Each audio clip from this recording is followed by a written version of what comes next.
Line handling around the dock. It really is an art form, and let's be honest, some people have it down pat and others, well, not quite so much. And as you can imagine, if things go wrong in the initial line handling, things can get a little out of control down at the dock. And today we're going to discuss why some of these things go wrong in this week's episode of Boneheaded Boaters of the Week.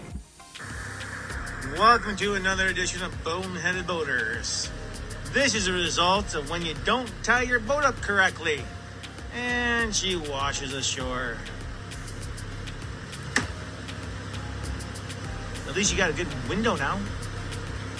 And just a quick reminder before we get this video started, today is the last day of our Black Friday sale on our Drain Plug Mafia stickers. They're available on eBay, so at some point today, head over there, search Drain Plug Mafia, and grab a couple stickers. It's 25% off any order of 2 or more and free domestic shipping. The cheapest drain plug insurance you can get. Slap one on the back of the truck, slap one on the boat, and never forget that drain plug again. Now on with the show. Line handling really is a key part of boating. Now, if you've ever watched our Miami Boat Ramps channel, you might not think so because for some reason down there, nobody uses lines, and then they wonder how they find themselves in positions kind of like this. Not using lines can definitely put you in a tight spot, but it's also one of the things that keeps us on our toes out on the water because you never know what you're going to see floating by out there because somebody either forgot to use lines or didn't use them correctly. Now, one of the main reasons I think so many things go wrong in line handling is it's one of the tasks out on the water that the captain can't perform themselves. Typically, they're going to have to be behind the helm while they delegate this task to somebody else. So what winds up happening a lot of times is Cap looks at his friend Bob and tries to get Bob to tie a line on the dock, but Bob's never been on a boat, so Cap tries to talk him through it and just prays Bob's competent enough to follow the instructions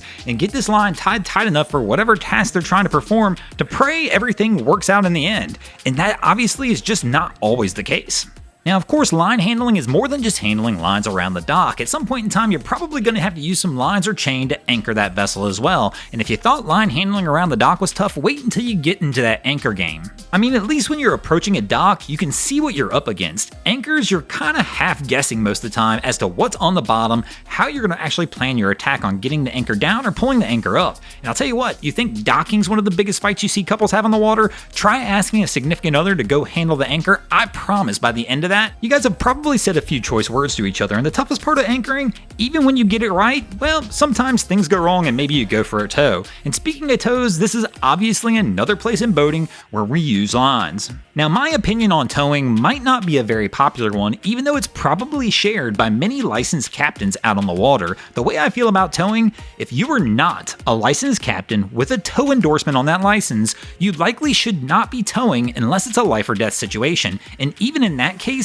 your priority should be to get those people off that vessel and onto yours versus towing the boat. I mean, really, for an average day boater, the only time you should tow somebody is if it's a last resort. One of the things most people don't understand about towing, if you tie a vessel to yours and start towing that boat, the second you do that, you are actually responsible for the vessel that you're towing. And so many things can go wrong when towing a boat that you really don't want to get yourself in that situation. So if you ever find yourself out on the water and somebody's asking you for a tow, before you just toss a line, really step back and think, is this something I need to do, or is it better to call the pros in? Because the last thing you need is to hook a boat up to yours, start pulling, and the next thing you know, a line snaps, or even worse, a cleat pops out, you've got a flying projectile, and things can go wrong from there. Better off to let the pros do it. And speaking of towing and handling lines and chains, how about the old chain gang? That's right, them boys that don't use the safety chains on the trailers. Yeah, sure, this isn't really line handling, not quite the same things we've been talking about, but you know what? It has the same consequences.